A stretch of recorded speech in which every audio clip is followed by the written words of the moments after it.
Hello बच्चों, आप सभी का स्वागत है हमारे चैनल एनसीईआरटी ट्यूटोरियल के ऊपर।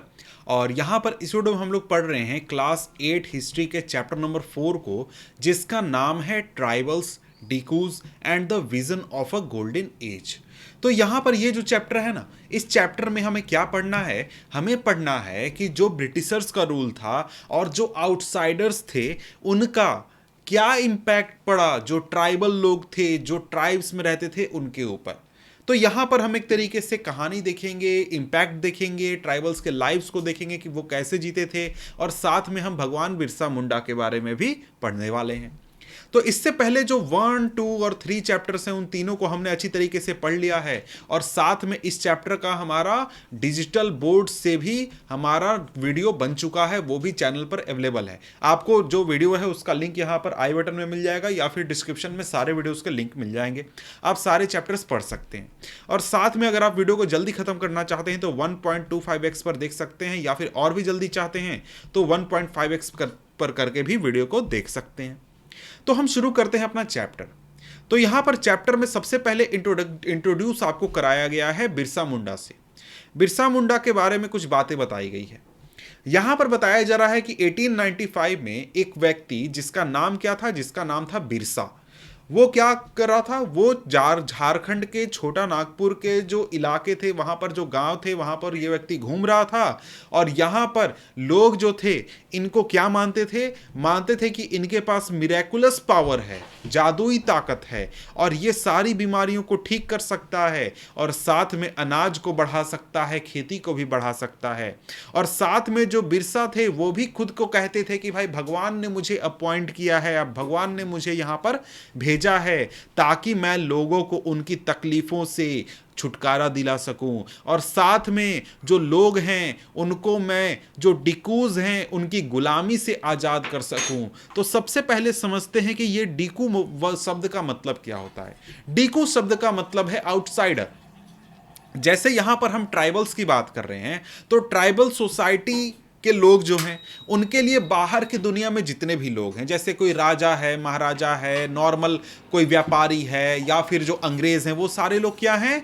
डीकू हैं। क्यों भाई? क्योंकि वो आउटसाइडर है। आउटसाइडर का मतलब यहां पर डीकू शब्द उसके लिए इस्तेमाल किया गया है। अब क्या हुआ कि जब ये सारी बातें फैलने लगी तो बहुत जल्दी क्या हुआ, हजारों की संख्या में लोग जो थे बिरसा मुंडा को फॉलो करने लगे, और उनको भगवान का दर्जा दे दिया, और उन्हें भगवान बिरसा मुंडा कहने लगे। और उनका मानना था कि जो भगवान बिरसा मुंडा है, ये सभी लोगों की सारी तकलीफों को दूर करने आए हैं। अब यहां पर ये छोटा सा इंट्रोडक्शन है, तो इंट्रोडक्शन देख लेते हैं। बाद में आगे डिटेल में हमें बताया गया है बिरसा मुंडा के बारे में, पूरा डिटेल में हमें पढ़ना है। अब यहां पर देखें तो बिरसा मुंडा के बारे में आपको यहां पर इंट्रोड्यूस क्यों कराया गया? इसलिए कराया गया कि जो बिरसा मुंडा थे वो एक ट्राइबल सोसाइटी से आते थे, और वो ट्राइबल सोसाइटी में एक आंदोलन के लीडर थे। ठीक है। अब बिरसा मुंडा के बात करें तो बिरसा मुंडा का जन्म हुआ था मुंडा ट्राइब में। मुंडाज क्या है? एक प्रकार का ट्राइबल ग्रुप है जिसमें कि जो ट्राइब है उनको मुंडा कहा जाता है, और ये छोटा नागपुर रीजन में रहते हैं, झारखंड के छोटा नागपुर रीजन में। लेकिन इनके जो फॉलोअर्स हैं या फिर थे, वो ऐसा नहीं है कि सिर्फ मुंडा लोग थे। इसके अलावा दूसरे ट्राइब के लोग भी, जैसे कि संथाल या फिर ओरांव जो थे, ये भी अलग अलग ट्राइब हैं, ये भी बिरसा मुंडा को फॉलो करते थे, बिरसा मुंडा को भगवान का दर्जा देते थे।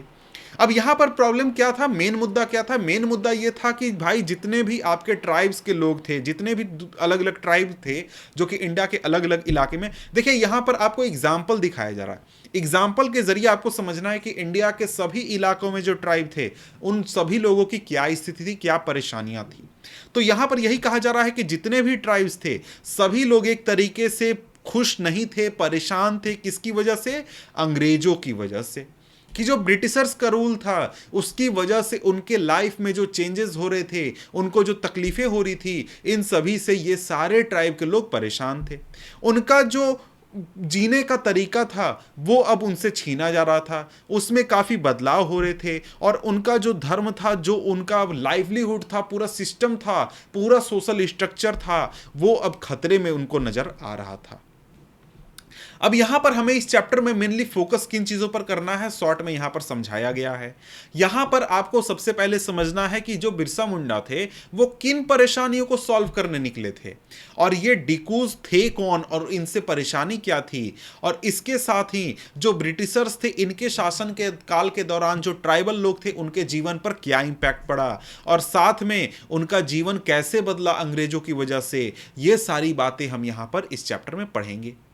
अब यहां पर कहा जा रहा है कि ट्राइबल सोसाइटी के बारे में आपने पिछले क्लास में पढ़ लिया है, यानी कि जो 7th क्लास था वहां पर आपने पढ़ लिया है, और आपने वहां पर देखा था कि बहुत सारे ट्राइब जो होते हैं, लगभग सभी जो ट्राइब होते हैं उनका अपना कस्टम और रिचुअल होता है जो कि एक नॉर्मल जो समाज है उससे अलग होता है। यानी कि जो जैसे जो गांव के लोग होते हैं, शहर में रहने वाले लोग होते हैं, उनसे उनका जीने का तरीका अलग होता है।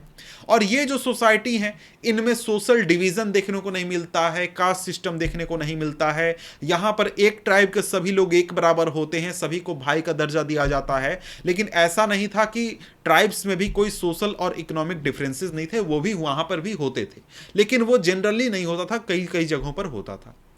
अब यहां पर सबसे पहले हम लोग क्या करने वाले हैं, हम लोग सबसे पहले देखने वाले हैं कि जो अलग अलग ट्राइबल ग्रुप्स थे वो कैसे जीते थे, या फिर आज भी मान लीजिए ट्राइबल लोग तो हैं तो वो कैसे जीते हैं, क्या उनका जीने का तरीका था। लेकिन यहां पर हमें क्या पढ़ना है, उस समय की बात पढ़नी है, अंग्रेजों के समय की बात पढ़नी है।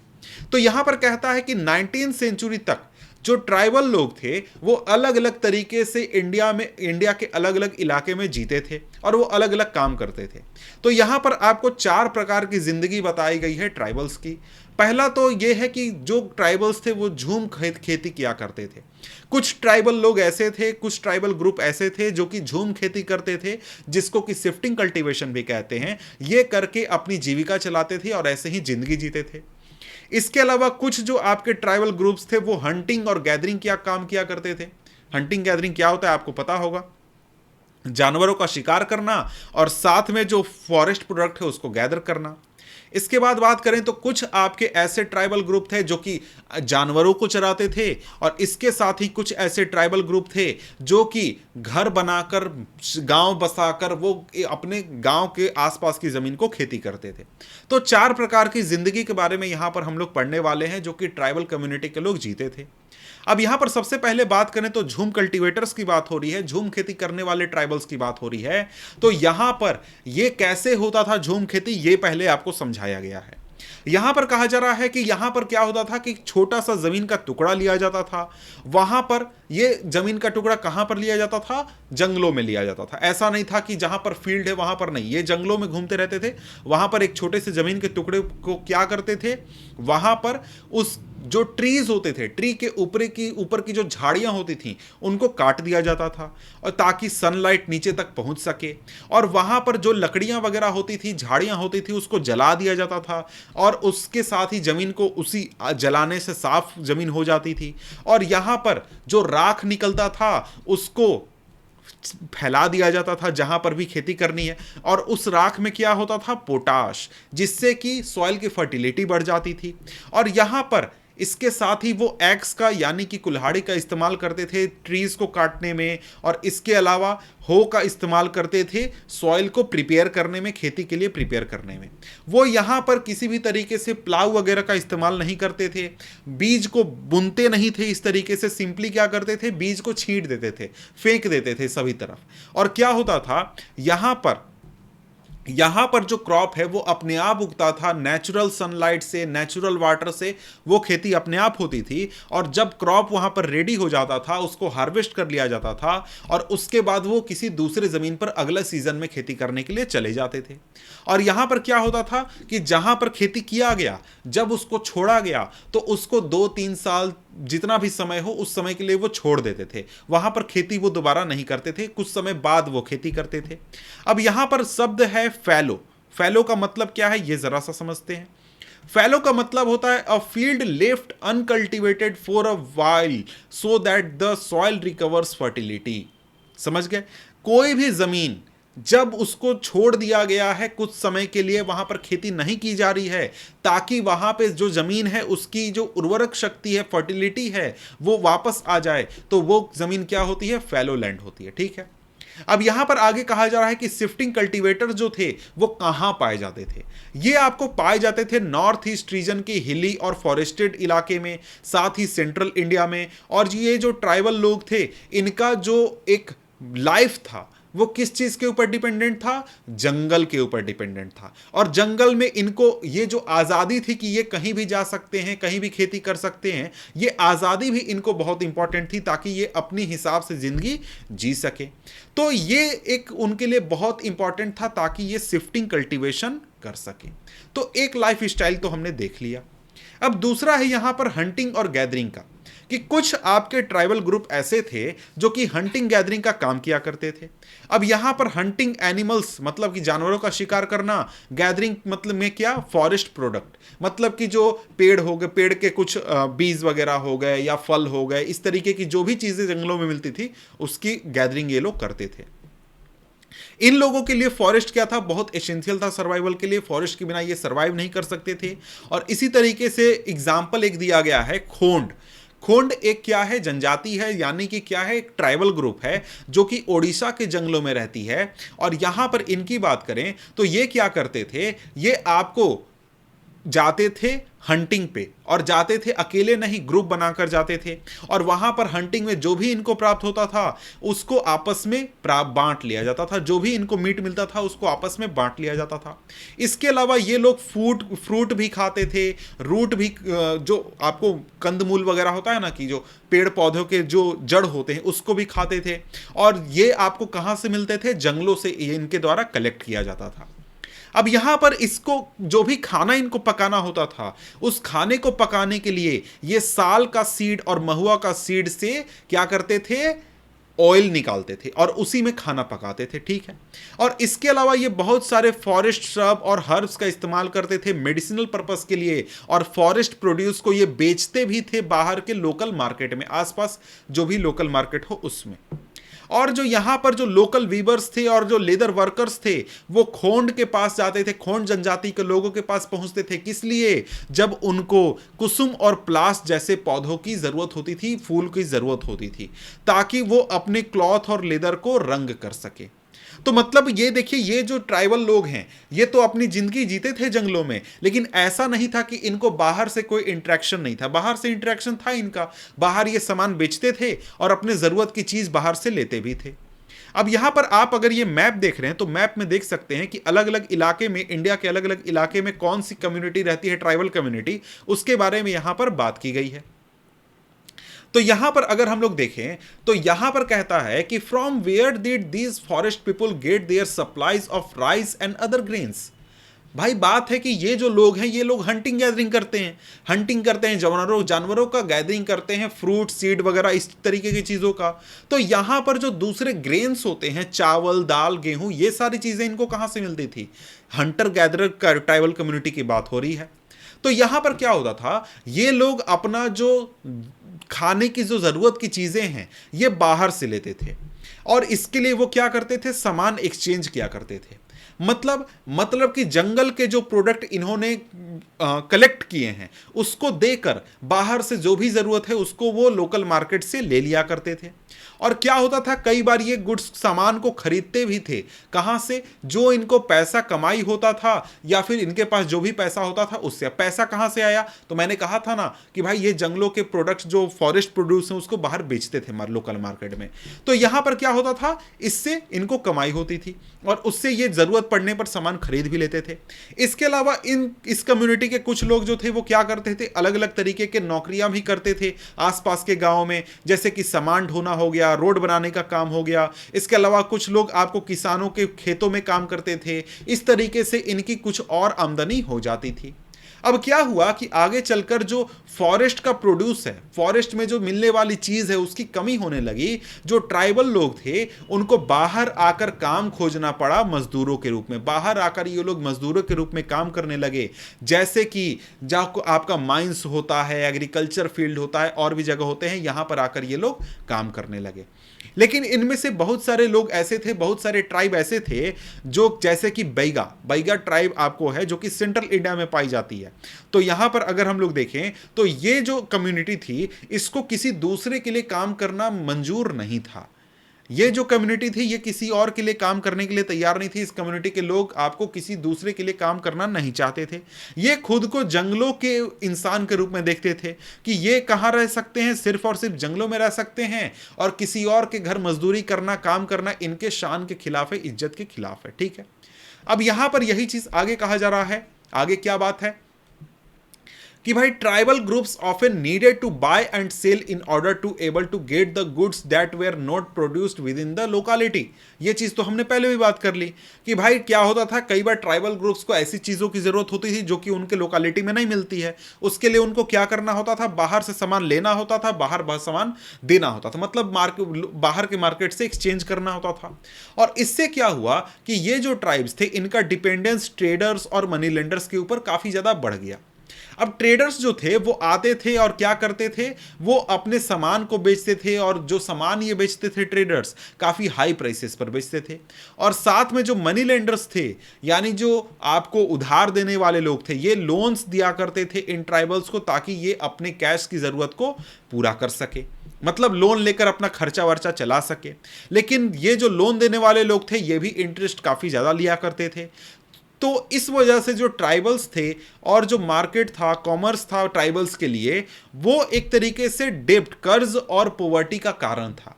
तो इस वजह से क्या था कि ये जो ट्राइबल लोग थे ये मनी लेंडर्स को, ट्रेडर्स को और जितने भी बाहर के मार्केट के लोग थे उनको एविल आउटसाइडर्स के रूप में देखते थे, और मानते थे कि इन ट्राइबल्स को जो भी प्रॉब्लम है, तकलीफ है, वो इन बाहरी लोगों की वजह से है। समझ गए। अब इसके बाद आते हैं कुछ ऐसे कम्युनिटीज की बात करते हैं जो कि क्या करते हैं, एनिमल हर्डिंग करते हैं। एनिमल हर्डिंग मतलब जानवर चराने का काम हो गया। सिंपली यही बात होती है कि जैसे कुछ लोग हैं जो कि जंगलों में रहकर अपना जिंदगी गुजार रहे हैं, लेकिन कुछ लोग जो हैं वो क्या कर रहे हैं, जानवर लेकर घूमते हैं, जानवर चराते हैं और उससे अपना जिंदगी गुजर बसर करते हैं। अब यहां पर यही कहता है कि बहुत सारे ट्राइबल ग्रुप्स हैं जो कि हर्डिंग और रियरिंग का काम करते हैं, जानवरों के हर्डिंग और रियरिंग का। और ये एक तरीके के पेस्टुरलिस्ट हैं जो कि क्या करते हैं, मूव करते हैं अपने कैटल और शीप के हर्ड के साथ सीजन के हिसाब से, मतलब एक सीजन में यहां पर, एक सीजन में दूसरी जगह। जैसे कि अगर हम बात करें तो जो वान गुज्जर हैं वो एक तरीके से कहाँ पाए जाते हैं, पंजाब हिल्स में, पंजाब के जो हिल्स रीजन है वहाँ पर। इसके अलावा आंध्र प्रदेश के जो लबादी हैं ये सारे क्या हैं, कैटल हर्डर्स हैं। इसी तरीके से जो गद्दीज हैं कुल्लू के, वो आपको सेफर्ड है, मतलब कि शीप का हर्डिंग करते हैं। इसके अलावा बकरवाल जो हैं कश्मीर के, वो गोट का हर्डिंग करते हैं। तो इनके बारे में आपको अगले साल ज़्यादा डिटेल में पढ़ना है हिस्ट्री में, ठीक है। तो यहां पर अलग अलग कम्युनिटी हैं जो कि अलग अलग प्रकार के हर्डिंग का काम करते हैं। अब यहां पर इनके मूवमेंट कैसे होता था, इनका मूवमेंट होता था कि जब एक इलाके में घास है तो वहां पर अपने जानवरों को क्या कर रहे हैं, घास चरा रहे हैं। उस इलाके में सीजन चेंज हुआ, घास खत्म हो गई, तो ये मूव करके कहां पर, दूसरे इलाके में जहां पर ये घास इनको मिल जाए और अपने जानवरों को ये चरा लें। तो इस तरीके से क्या होता है, ये सीजन के हिसाब से मूव करते हैं और ये अपने जानवरों को चराकर इधर उधर घूमते रहते हैं। अब यहां पर एक सोर्स है, इसको आप चाहें तो पढ़ सकते हैं, मैं इसको स्किप करके आगे बढ़ रहा हूं। और आगे अब हम बात करने वाले हैं कुछ ऐसे कम्युनिटीज के बारे में जो कि सेटल डाउन होकर नॉर्मल आपको गांव जैसा गांव बनाकर वहां पर जमीन, अपना एक स्पेसिफिक जमीन लेकर वहां पर खेती करते थे। ऐसे बात करें तो ऐसे बहुत सारे ट्राइबल ग्रुप्स थे जो कि 19वीं सेंचुरी से पहले ही एक जगह पर बस गए थे और वहीं पर रहकर क्या करते थे, वहीं पर रहकर खेती करते थे। ठीक है। अब यहां पर ये लोग किसी भी प्रकार का मूवमेंट नहीं करते थे, किसी एक जगह से दूसरी जगह मूवमेंट नहीं करते थे। और ये क्या करते थे, प्लाव वगैरह सारी चीजें इस्तेमाल करते थे। इनके पास जमीन का राइट वगैरह भी था, सब चीज था। तो ये आपको नॉर्मल गांव जैसा बिहेव करते थे, जैसे कि नॉर्मल गांव होते हैं जो कि आप अपने आसपास देखते हैं, वैसा ये हो चुके थे। अब यहां पर अगर हम बात करें तो ऐसे बहुत सारे कम्युनिटीज थे। तो उसमें से मुंडास की अगर हम बात करें, मुंडा कम्युनिटी की बात करें, तो मुंडा जो कि छोटा नागपुर में रहने वाली कम्युनिटी है, यहां पर जो जमीन होती थी, ये जमीन किसी एक व्यक्ति का नहीं होता था। जैसे हमारे यहां भी क्या होता है कि ये जमीन या तो मेरा है या फिर किसी और का है, उसका है या फिर उसका है, मतलब एक आदमी का होता है। लेकिन यहां पर जब ये मुंडाज जो थे, यहां पर जमीन किसी एक व्यक्ति के नहीं होती थी, बल्कि पूरे क्लैन, पूरे समाज की कुल मिलाकर होती थी। और यहां पर इनका मानना था कि जो क्लैन है, यानी कि जो पूरा कुनबा है, ट्राइबल्स का जो ट्राइब है, पूरा ग्रुप है, उसमें से सभी लोग जो हैं, सभी मेंबर्स जो हैं, वो डिसेंडेंट्स हैं, यानी वंशज हैं ओरिजिनल सेटलर्स के। तो इस वजह से क्या है, सभी लोगों का अधिकार है इस जमीन के ऊपर। ठीक है, तो यहां पर यही चीज होता है। कई बार क्या होता था कि कुछ लोग ऐसे पावरफुल हो जाते थे जो कि चीफ बन जाते थे या फिर और इंपॉर्टेंट पोजीशन ले लेते थे, बाकी लोग क्या बन जाते थे, फॉलोवर्स बन जाते थे। और यहां पर क्या होता था कि जो पावरफुल लोग होते थे, जिनके पास बहुत जमीन होता था, बहुत अधिकार होता था, ये खुद से खेती नहीं करते थे, बल्कि अपने जमीन को रेंट पर दे देते थे, ताकि जो लोग हैं वो क्या कर सकें, खेती कर सकें और रेंट प्रोवाइड करें। तो यहां पर जो ब्रिटिशर्स थे, अब उनकी बात होगी। हमने तो चारों लाइफ स्टाइल देख लिए कि चार तरीके से लोग रहते हैं, ट्राइबल्स चार तरीके से रहते थे, चारों की जिंदगी हमने देख ली, कैसे जीते थे, कैसे क्या करते थे, सब चीज देख लिया। अब यहां पर ब्रिटिशर्स की बात करते हैं। तो जो ब्रिटिशर्स थे, ये आपको ट्राइबल ग्रुप्स में जो ऐसे ट्राइब थे जो कि एक जगह पर बसकर, एक जगह पर गांव बनाकर रहते थे, इनको अच्छा मानते थे। और जो हंटिंग गैदरिंग या फिर शिफ्टिंग कल्टीवेशन, मतलब घूमने वाले जो ट्राइब थे ना, उनको ब्रिटिशर्स पसंद नहीं करते थे।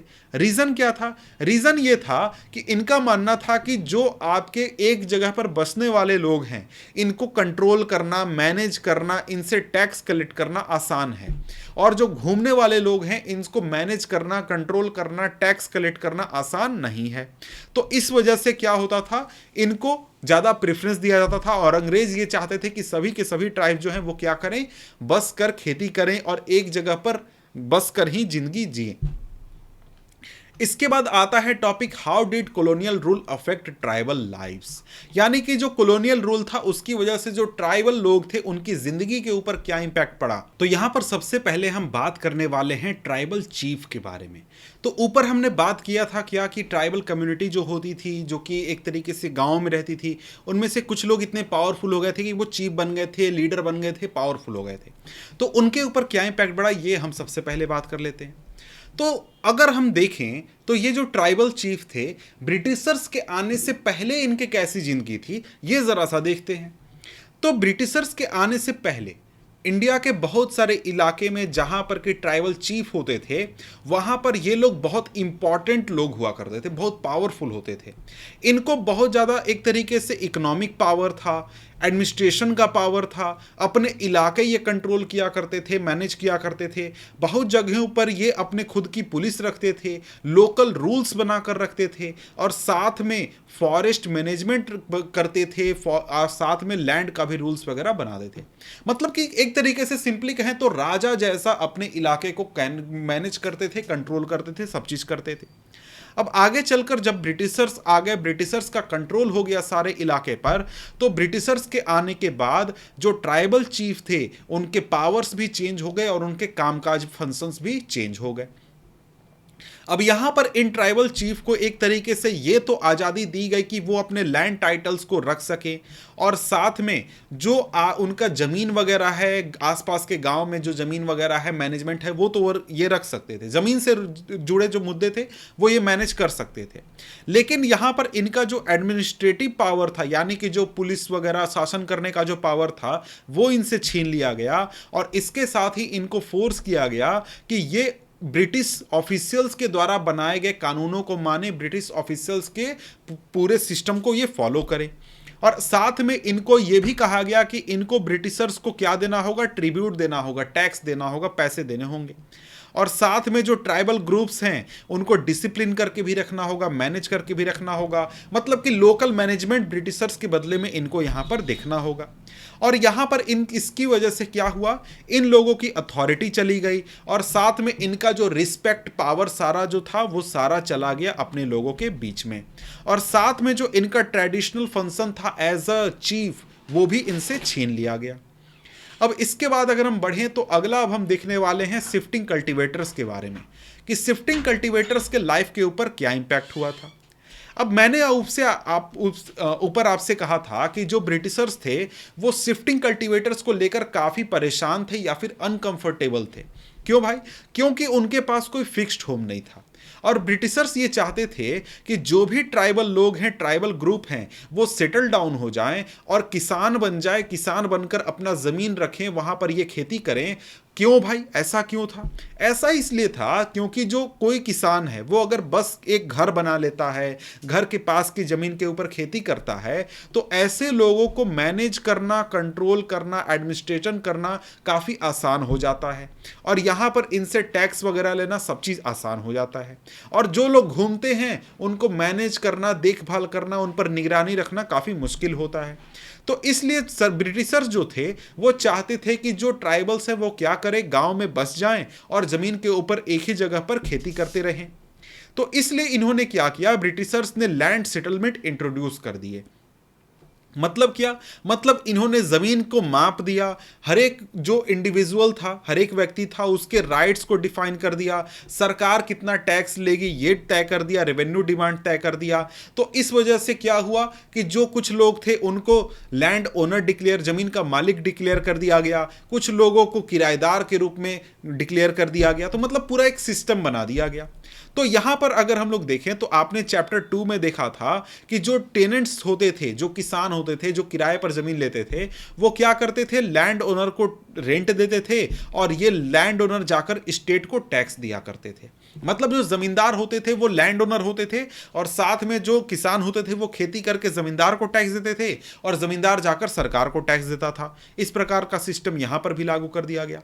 जो ब्रिटिशर्स थे उन्होंने तो काफी कोशिश की कि क्या किया जाए, जूम कल्टीवेशन जो है उसको खत्म किया जाए और सेटल्ड कल्टीवेशन को बढ़ावा दिया जाए, लेकिन ये उतना सक्सेसफुल नहीं होने पाए। जो सेटल कल्टीवेशन था वो बहुत आसान नहीं था। इसका रीज़न भी था इस चीज़ के फेल होने का कि भाई जो सेटल कल्टीवेशन था वो उतना आसान नहीं था। आपको ऐसे इलाके में जहाँ पर ज़मीन काफ़ी सूखी हुई है, पानी कम है, तो वहाँ पर किसानों को, लोगों को मजबूरी में क्या करना होता था, उनको मजबूरी में झूम कल्टीवेशन करना होता था। तो जो झूम कल्टीवेशन जो था वो एक तरीके से चाहते थे लोग कि झूम कल्टीवेशन वो करते रहे। और साथ में एक और चीज है कि जिन लोगों ने झूम कल्टीवेशन छोड़ करके आपको एक सेटल्ड कल्टीवेशन की ओर वो काम करने लगे, उनको काफी परेशानियां भी झेलनी पड़ी। क्यों? क्योंकि उनके खेत में उनका उतना अच्छा उपज नहीं होता था। समझ गया? क्योंकि सॉइल में फर्टिलिटी काफी कम थी। तो इसीलिए अगर हम देखें तो नॉर्थ ईस्ट इंडिया जो था वहां पर जो झूम कल्टीवेटर्स थे वो एक तरीके से चाहते थे कि उनको छूट दी जाए कि वो अपने ट्रेडिशनल प्रैक्टिस को करते रहें, जैसे वो खेती पहले करते थे वैसे वो करते रहें। तो जब अंग्रेजों के सामने बहुत परेशानी आ गई, बहुत उनको विरोध देखना पड़ा, तो उन्होंने क्या किया, लोगों को ये परमिशन दे दिया कि हाँ भैया ठीक है, जाइए आप लोग अपना खेती कीजिए और जैसे झूम कल्टीवेशन करते थे उसी तरीके से कीजिए, कोई रोक टोक नहीं होगा। तो ऐसा सभी इलाकों में नहीं किया गया था, कुछ इलाकों में कहा किया गया था जहां पर कि लोगों का विरोध काफी ज्यादा था। ठीक है, अब यहां पर आगे है forest laws and their impact. अब हम देखने वाले हैं कि जो जंगलों से जुड़े हुए कानून अंग्रेजों द्वारा बनाए गए उसका क्या इंपैक्ट पड़ा ट्राइबल लोगों के ऊपर, ये जरा सा देखते हैं। अब ऊपर हमने ट्राइबल्स की बात की थी तो हमने देखा था कि जो ट्राइबल्स होते थे वो जंगलों के ऊपर बहुत ज़्यादा डिपेंडेंट होते थे। उनका एक पूरा लाइफ जो था ना वो जंगलों से जुड़ा हुआ था, जंगलों के आसपास ही वो उनकी पूरी ज़िंदगी होती थी। तो यहाँ पर कोई भी अगर चेंज किया जाता था ब्रिटिशर्स के द्वारा या फिर किसी और के द्वारा जंगलों से जुड़े हुए कानून में, तो उससे इनके लाइफ पर इंपैक्ट पड़ता था। तो जब अंग्रेजों ने जंगलों से जुड़े हुए कानून में बदलाव किए तो उसका ट्राइबल लोगों के लाइफ पर बहुत ज़्यादा इंपैक्ट पड़ा। तो ब्रिटिशर्स ने क्या किया, ब्रिटिशर्स ने अपना कंट्रोल स्थापित कर लिया सभी जंगलों के ऊपर और डिक्लेयर कर दिया कि जो जंगल हैं वो सरकारी प्रॉपर्टी हैं, वो किसी भी व्यक्ति के प्रॉपर्टी नहीं है। और यहां तक कि कुछ फॉरेस्ट जो हैं, कुछ जंगल जो हैं, उनको रिजर्व फॉरेस्ट डिक्लेयर कर दिया गया कि वहां पे कोई भी व्यक्ति जा नहीं सकता है, कुछ घुस नहीं सकता है, वहां से कुछ ले नहीं सकता है। और वहां पे क्या होगा, टिम्बर का प्रोडक्शन होगा जो कि ब्रिटिशर्स के लिए जरूरी है। तो यहां पर क्या हुआ, लोगों को जाने का परमिशन नहीं था, लोगों को यहां से कुछ लेने का परमिशन नहीं था, यहां तक कि यहां पर मूवमेंट भी परमिशन नहीं था। और झूम कल्टीवेशन खेती तो बिल्कुल भूल ही जाइए, यहाँ पे आप झूम कल्टीवेशन नहीं कर सकते थे, यहाँ से कोई भी चीज़ ले नहीं सकते थे, यहाँ पे आप किसी भी तरीके का छेड़छाड़ नहीं कर सकते थे। तो फिर सवाल है कि जो झूम कल्टीवेशन करने वाले लोग हैं वो इस सिचुएशन में कैसे सरवाइव करेंगे, कैसे रहेंगे। तो इस वजह से क्या हुआ कि बहुत सारे जो झूम कल्टीवेशन करने वाले की ट्राइबल्स थे उनको क्या करना पड़ा, दूसरे इलाके में जाना पड़ा जहां पर इनको दूसरे तरीके से काम करके अपना जिंदगी का जो ज़रूरी है पैसे वगैरह उसको कमाने के लिए काम करना पड़ा। अब यहां पर क्या हुआ कि जब एक बार ब्रिटिशर्स ने ट्राइबल्स को क्या कर दिया, जंगलों में जाने से रोक दिया, लेकिन अचानक से क्या हुआ, ब्रिटिशर्स को एक परेशानी आ गई। क्या परेशानी आ गई कि भाई बात है कि जो फॉरेस्ट डिपार्टमेंट था ब्रिटिशर्स का, उसको जंगलों में बहुत सारे मजदूरों की ज़रूरत होती थी। क्यों ज़रूरत होती थी भाई? उसका रीज़न ये था कि जो ब्रिटिशर्स थे वो बड़ी संख्या में पेड़ों को काटते थे ताकि रेलवे स्लीपर्स बनाए जा सके। रेलवे स्लीपर्स बोले तो अब आप रेल की पटरियों के बीच में जो सीमेंट की स्लैब्स देखते हैं ना, उसी को रेलवे स्लीपर कहते हैं। तो आज ना सीमेंट का यूज़ होता है, पहले क्या होता था, लकड़ियों का यूज़ होता था। आपको रेलवे स्लीपर लकड़ियों का बनता था। तो बात है कि ये सारा पेड़ वगैरह काटने का काम कौन करेगा, इनको ट्रांसपोर्ट करने का काम कौन करेगा। तो इनको क्या थी, बहुत बड़ी संख्या में मजदूरों की ज़रूरत थी। अब यहां पर इस चीज को देखते हुए जो कॉलोनियल ऑफिशियल्स थे, अंग्रेज जो थे, वो उन्होंने नया सॉल्यूशन निकाला। सॉल्यूशन क्या था कि उन्होंने तय किया कि वो क्या करेंगे, झूम कल्टीवेटर्स जो हैं उनको थोड़ा थोड़ा जमीन दे देंगे जंगलों के अंदर, और उनको ये परमिशन दे देंगे कि वो यहां पर खेती कर सकते हैं और यहां पर रह सकते हैं। लेकिन यहां पर उनके ऊपर एक कंडीशन लगाया गया कि जब भी अंग्रेजों को जरूरत होगी काम के लिए लोगों की, तो ये जो गांव होंगे ये लेबर प्रोवाइड करेंगे, ये मजदूरों को प्रोवाइड करेंगे काम करने के लिए। तो इस तरीके से क्या होगा, मजदूर मिल जाएंगे अंग्रेजों को काम करने के लिए, और साथ में ट्राइबल्स को जंगल में रहने का परमिशन मिल जाएगा। और साथ में ट्राइबल्स को यह भी जिम्मेदारी दी गई कि ये जंगलों का ध्यान भी रखेंगे और जंगलों का एक निगरानी जैसा काम भी करेंगे। तो इस वजह से क्या हुआ कि बहुत सारे इलाकों में जो फॉरेस्ट डिपार्टमेंट था उसने फॉरेस्ट विलेजेस बनाए जहां पर लोगों को बसाया गया, और यहां से सस्ते दामों पर लेबर्स को लिया जाता था अंग्रेजों द्वारा अपना काम करने के लिए। अब यहां पर शॉर्ट जो है सोर्स, ये जो है इसमें आपको जो जानकारी है ये आप एक तरीके से देख सकते हैं, पढ़ सकते हैं, एक पोएम है ये आप देख सकते हैं। अब यहां पर आगे बढ़ें तो आगे हमारे सामने छोटी सी बात है कि बहुत सारे जो ट्राइबल ग्रुप्स थे उन्होंने अलग तरीके से इन फॉरेस्ट लॉज का एक हम कह सकते हैं रिएक्ट किया। बहुत सारे लोगों ने क्या किया, बहुत सारे ट्राइबल ग्रुप्स ने इन फॉरेस्ट लॉ को डिसोबे शुरू कर दिया। वो अपना जैसा पहले जीते थे वैसा ही जीते रहे, और इस तरीके के यहाँ पर वो क्या करने लगे, जो फॉरेस्ट लॉ थे, अंग्रेजों द्वारा बनाए गए कानून थे, उसको डिसोबे करने लगे। और कई जगहों पर जो ट्राइबल जो थे वो रिवोल्ट पर भी आ गए। जैसे कि आपका रिवोल्ट हुआ था असम में सोंग्रान संगमा का 1906 में, 1906 में, और फॉरेस्ट सत्याग्रह हुआ था 1930 के आसपास आपको सेंट्रल प्रोविंसेस में। तो यहाँ पर अगर हम लोग बात करें तो इस तरीके से जो आपके लोग थे उन्होंने रिएक्ट किया, जो आपके फॉरेस्ट लोग थे उसके हिसाब से। अब हम आगे बात करते हैं, कुछ और परेशानियां थी लोगों की, यानी कि लोगों को प्रॉब्लम था ट्रेड से, यानी जो ट्राइबल कम्युनिटीज थे उनको ट्रेड से प्रॉब्लम था। क्या प्रॉब्लम था ये हम जरा सा देखते हैं। अब क्या हुआ कि 19वीं सेंचुरी आते आते बहुत सारे जो ट्राइबल इलाके थे वहां पर आउटसाइडर लोग का आना जाना काफ़ी बढ़ गया था। अब जैसे कि यहाँ पर जो ट्रेडर्स थे वो आने लगे थे, मनी लेंडर्स आने लगे थे, और भी बहुत तरीके के लोग यहाँ पर आ रहे थे।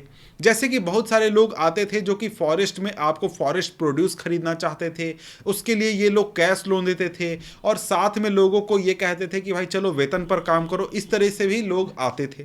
यहाँ पर क्या हुआ, ट्राइबल ग्रुप्स जो थे उनको शुरू में तो काफ़ी अच्छा लगा, लेकिन बाद में इनको समझ में आया कि इनके साथ थोड़ा सा परेशानी हो रहा है, इनको अच्छा ट्रीटमेंट नहीं मिल रहा है, या फिर जो भी परेशानी है इनको, ठीक है।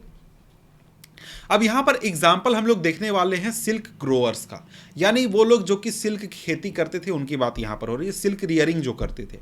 क्या हुआ कि 18वीं सेंचुरी में जो इंडियन सिल्क था वो काफ़ी डिमांड में था यूरोपियन मार्केट में, यूरोप में काफ़ी बिकता था। तो यहाँ पर क्या होता था कि जो फाइन क्वालिटी के जो इंडियन सिल्क थे वो काफ़ी कीमत के होते थे, काफ़ी महंगे बिकते थे, और यहाँ पर धीरे धीरे उसका एक्सपोर्ट लगातार बढ़ रहा था।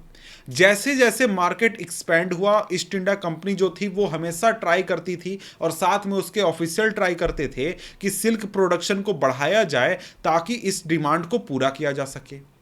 और आज के हजारीबाग में बात करें तो उस इलाके में, उसके आसपास के इलाके में जो वहां पर संथाल रहा करते थे, संथाल ट्राइब के लोग रहते थे, वो ककून की रियरिंग करते थे, ककून उगाते थे। मतलब जिससे कि जो आपका सिल्क मॉथ बनता है, जिससे सिल्क निकलता है, उसको क्या करते थे, रियरिंग करते थे। अब ये जो ट्रेडर्स थे जो कि इस सिल्क की ट्रेडिंग किया करते थे, वो अपने एजेंट भेजते थे इस इलाके में, और ये एजेंट लोन दिया करते थे ट्राइबल लोगों को, और उसके बदले ककून को कलेक्ट किया कर लेते थे। जो ककून की खेती करने वाले किसान थे, यानी कि जो ट्राइबल लोग थे, इनको 3 से 4 रुपए दिए जाते थे प्रति 1000 ककून, और साथ में इनको एक्सपोर्ट कर दिया जाता था बर्दवान या फिर गया में, और यहां पर गया से या फिर बर्दवान से इसको 5 गुना दाम पर बेच दिया जाता था। और यहां पर जो मिडल मैन होता था, जो कि आपको एक्सपोर्टर और सिल्क ग्रोअर के बीच में एक लिंक बैठाता था, वो सबसे ज्यादा प्रॉफिट कमाता था। मतलब कि जो ट्रेडर है जिसने कि सिल्क ग्रोअर से खरीदा और अंग्रेजों को बेचा, उसको सबसे ज्यादा मुनाफा होता था। अब यहां पर जो सिल्क ग्रोअर्स थे, सिल्क उगाने वाले जो लोग थे, यानी कि जो ट्राइबल लोग थे, इनको काफ़ी कम आमदनी होती थी। और यहां पर क्या था, इस तरीके के बहुत सारे रीज़न थे जिसकी वजह से जो ट्राइबल लोग थे, ट्राइबल कम्युनिटी के जो लोग थे, वो मार्केट को और जो ट्रेडर्स थे उनको अपना दुश्मन मानते थे। अपने जो लाइफ की स्थिति है, वो जो भी रीज़न है उनका लाइफ में जो भी परेशानी है उसका वो कॉज उनको मानते थे। इसी तरीके से अब अगला टॉपिक है, वो है द सर्च फॉर वर्क। यहां पर क्या हुआ कि जो ट्राइबल्स थे वो इतने परेशान हो गए अंग्रेजों के कानूनों की वजह से या फिर बाहरी लोगों की वजह से कि इनको अपना घर छोड़कर बाहर जाना पड़ा ताकि ये काम की तलाश कर सके, काम मिल सके और क्या कर सके, वो एक तरीके से अपनी जीविका चला सके। लेकिन जो भी लोग अपना घर छोड़कर काम करने गए, काम की तलाश में गए, उनकी स्थिति और भी खराब हो गई। उसका रीजन ये था कि लेट 19th सेंचुरी से, यानी कि आपका 1850 के बाद क्या हुआ, टी प्लांटेशन आपको काफी आने लगा था, और यहां पर और साथ में माइनिंग भी आने लगा था। ये दोनों काफी इंपॉर्टेंट इंडस्ट्री बन चुके थे इंडिया में। अब यहां पर जो ट्राइबल्स थे ना, इनको बड़ी संख्या में रिक्रूट किया जाता था, बड़ी संख्या में रखा जाता था इन असम के टी प्लांटेशन में काम करने के लिए या फिर झारखंड के कोल माइंस में काम करने के लिए। और यहां पर इनको हायर करने का जो प्रोसेस होता था, उसमें आते थे कॉन्ट्रैक्टर्स जो कि इन मजदूरों से काम करवाते थे, और इन मजदूरों को काफी कम वेतन दिया जाता था इन कॉन्ट्रैक्टर्स के द्वारा, और इनको अपने घर लौटने की भी आजादी नहीं होती थी, और इनका जो जिंदगी होता था वो माइंस वगैरह में ही कटता था। ठीक है, अब इसके बाद अगर हम बात करें तो यहां पर हमारा आता है लास्ट टॉपिक, जो कि है अ क्लोजर लुक।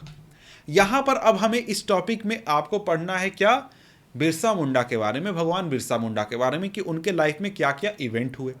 अब यहां पर अगर हम बात करें तो 19th सेंचुरी और 20th सेंचुरी के दौरान जो ट्राइबल ग्रुप्स थे इंडिया के अलग अलग इलाकों में, उन्होंने कई तरीके का रिवेलियन किया था अंग्रेजों के खिलाफ, और जो भी उनके लाइफ में परेशानियां थी, जो भी चेंजेस किए जा रहे थे उसके खिलाफ। अब यहां पर जो चेंजेस थे उसमें क्या हुआ था, हमने तो ऊपर देखा कि जैसे उनके लाइफ पर बहुत सारे रेस्ट्रिक्शन लग चुके थे, उनके प्रैक्टिसेस पर रेस्ट्रिक्शन लग चुके थे, उनको नए टैक्सेस देने होते थे, ट्रेडर्स उनको एक्सप्लॉइट करते थे, मनी लेंडर उनको एक्सप्लॉइट करते थे। उसमें बहुत सारे इस तरीके के कॉजेज की वजह से बहुत सारे रिबेलियन हुए थे। जैसे कि कोल्स ने रिबेल किया था 1831-32 में, संथालों का रिबेलियन हुआ था 1855 में, बस्तर में रिबेलियन हुआ था आपको 1910 में, वर्ली रिवोल्ट हुआ था महाराष्ट्र में 1940 में, 1940 में, और इसी तरीके से एक मूवमेंट हुआ था आपको झारखंड के छोटा नागपुर रीजन में, जहां पर बिरसा मुंडा ने, भगवान बिरसा मुंडा ने एक मूवमेंट को लीड किया था। समझ गए। अब यहां पर आगे हम पढ़ने वाले हैं बिरसा मुंडा के बारे में, भगवान बिरसा मुंडा के बारे में। ठीक है, अब इनका जन्म हुआ था मिड 1870s में, 1875, 76, 77 के आसपास इनका जन्म हुआ था, और ये एक बहुत ही गरीब पिता के बेटे थे। मतलब इनके पिताजी बहुत गरीब थे, और इनका एक बड़ा होने का जो दौर था, ये आपको बोहोंडा के जंगलों में ये बड़े हुए थे। और ये बचपन में क्या करते थे, जानवर चराते थे, यानी कि जो शिप होता है उसका रियरिंग करते थे। ठीक है। और साथ में ये बांसुरी बजाते थे और लोकल अखाड़ा जो होता था वहां पर डांसिंग वगैरह का भी ये लुफ्त उठाते थे, काम करते थे वहां पर। अब पिता की गरीबी की वजह से इनके परिवार को और इनको क्या करना पड़ता था, एक जगह से दूसरी जगह हमेशा मूव करना पड़ता था। और जब ये एडोलसेंट थे, यानी कि जब 14, 15, 18 साल की उम्र में थे ये, अब तो ये जो थे अपने कम्युनिटी के बड़े बुजुर्ग जो थे उनसे मुंडा अपराइजिंग के बारे में सुनते थे कि भाई देखो पास्ट में जो मुंडा लोग थे उन्होंने क्या किया था, अपराइजिंग किया था, विरोध किया था, विद्रोह किया था। और हमेशा इनके सरदार जो होते थे, कम्युनिटी के जो लीडर्स होते थे, वो हमेशा लोगों से कहते रहते थे कि चलो रिवोल्ट करते हैं, रिवोल्ट करते हैं, रिवोल्ट करते हैं। और हमेशा ये लोग क्या बात करते थे, एक गोल्डन एज की बात करते थे, एक ऐसा दौर जहां पर जो मुंडास जो थे वो एक तरीके से क्या थे, वो फ्री थे किसी भी तरीके के ऑपरेशन के, मतलब बाहरी लोग से बिल्कुल मुक्त अपनी आज़ादी के साथ रह रहे हैं। जहां पर उनके कम्युनिटी जो हैं वहां पर एंसेंटर कम्युनिटी के पास उनके अधिकार हैं जो कि उनसे अंग्रेजों द्वारा छीन लिए गए हैं। और साथ में वो एक तरीके से जो ये लोग थे, ये मतलब मुंडा जो कम्युनिटी के लोग थे, ये खुद को क्या देखते थे, इस इलाके के ओरिजिनल सेटलर्स के डिसेंडेंट देखते थे, वंशज देखते थे। यानी जो लोग सबसे पहले यहां आकर बसे उनके वंशज खुद को देखते थे। और ये ऐसे लोग थे जो कि अपने जमीन के लिए लड़ रहे हैं, अपने मुल्क के लिए लड़ रहे हैं। और ये लोग हमेशा लोगों को याद दिलाते थे कि भाई तुमको क्या करना है, अपने किंगडम को वापस से प्राप्त करना है, अपने मुल्क को वापस से प्राप्त करना है। यानी कम्युनिटी से इस तरीके की बात वो हमेशा सुनते थे, सीखते थे। अब क्या हुआ कि जो बिरसा मुंडा थे ये जब थोड़े एडल्ट हुए तो ये क्या किए, ये लोकल मिशनरी स्कूल में चले गए। वहां पर मिशनरीज जो थे उनके सरमन को सुना, वहां पर सीखा, बहुत सारी बातें सुनी। तो वहां पर उन्होंने सुना, क्या सुना कि भाई जो मुंडा लोग हैं, मुंडा कम्युनिटी के लोग हैं, वो भी एक तरीके से स्वर्ग पहुंच सकते हैं, हेवन पहुंच सकते हैं और अपने अधिकार को दोबारा से प्राप्त कर सकते हैं। ये कब होगा, ये तभी हो सकता है जब मुंडा जो हैं वो क्या करेंगे, वो अपने जो सिन वगैरह हैं उसको छोड़ देंगे, बैड प्रैक्टिसेस को छोड़ देंगे और क्रिश्चियन बन जाएंगे, क्रिश्चियन धर्म को अपना लेंगे, तब ऐसा हो सकता है। आगे चलकर जो बिरसा मुंडा थे वो एक वैष्णव प्रीचर के साथ भी घूमे, मतलब वैष्णव साधु के साथ भी घूमे। वहां पर उन्होंने सैक्रेड थ्रेड को भी पहना, मतलब जो जनेऊ होता है उसको भी पहना। और साथ में वहां पर उन्होंने प्योरिटी और पेटी की कंसेप्ट को भी सीखा। अब यहां पर जो बिरसा मुंडा थे, वो अपने आसपास लाइफ में जो भी इवेंट आए थे, जो भी आइडियाज आए थे, उससे काफी ज्यादा प्रभावित हुए थे अपनी जिंदगी में। और वहां पर एक तरीके से उनका जो मूवमेंट था, उन्होंने जो आंदोलन शुरू किया, उसका मेन टारगेट क्या था, अपने ट्राइबल सोसाइटी को रिफॉर्म करना, उसमें सुधार लाना। वो अपने आसपास के लोगों को हमेशा अर्ज करते थे कि जितने भी मुंडा हैं, यानी कि मुंडा ट्राइब के जो लोग हैं, इनको शराब वगैरह से दूर रहना चाहिए, शराब पीना छोड़ देना चाहिए, अपने गांव में साफ सफाई रखना चाहिए, या फिर जो जादू टोना होता है, विच क्राफ्ट होता है, उसमें विश्वास करना छोड़ देना चाहिए। और साथ में ये जो बिरसा मुंडा थे, ये अपने लोगों को ये भी बताते थे, सिखाते थे कि भाई देखो जो मिशनरीज हैं वो क्या हैं, आउटसाइडर्स हैं। जो लैंडलॉर्ड्स हैं वो भी आउटसाइडर हैं, मतलब जो हिंदू लैंडलॉर्ड्स हैं वो भी आउटसाइडर हैं। और वो देखते थे ये जो आउटसाइड फोर्सेस हैं, यानी बाहरी लोग हैं, इनको देखते थे कि भाई ये लोग जो है ना, बाहरी लोग की वजह से जो मुंडा वे ऑफ लाइफ है, यानी कि मुंडा कम्युनिटी का जो परंपरागत जीवन चला आ रहा है, उसमें इन लोगों की वजह से क्या हो रहा है, परेशानी आ रही है। इनकी वजह से क्या हो रहा है, लोगों को तकलीफें हो रही हैं। समझ गए? तो यहां पर आगे चलकर 1895 में जो बिरसा मुंडा थे, इन्होंने अपने फॉलोअर्स को अर्ज करना शुरू किया कि भाई हम लोगों को अपना ग्लोरियस पास्ट जो है, अपना जो अच्छा दिन था, उसको फिर से प्राप्त करना है। ये हमेशा बात करते थे कि हमारा एक गोल्डन एज हुआ करता था, एक सतयुग हुआ करता था, जहां पर जो मुंडा कम्युनिटी के लोग होते थे वो अच्छा जीवन जीते थे। वो क्या करते थे, बांध बनाते थे, अच्छा तरीके से जीते थे, नेचुरल स्प्रिंग से वाटर वगैरह लेते थे, पेड़ लगाते थे और साथ में कल्टीवेशन भी करते थे और अपनी जिंदगी में पैसे वगैरह कमाकर अपनी जिंदगी चलाते थे। ठीक है।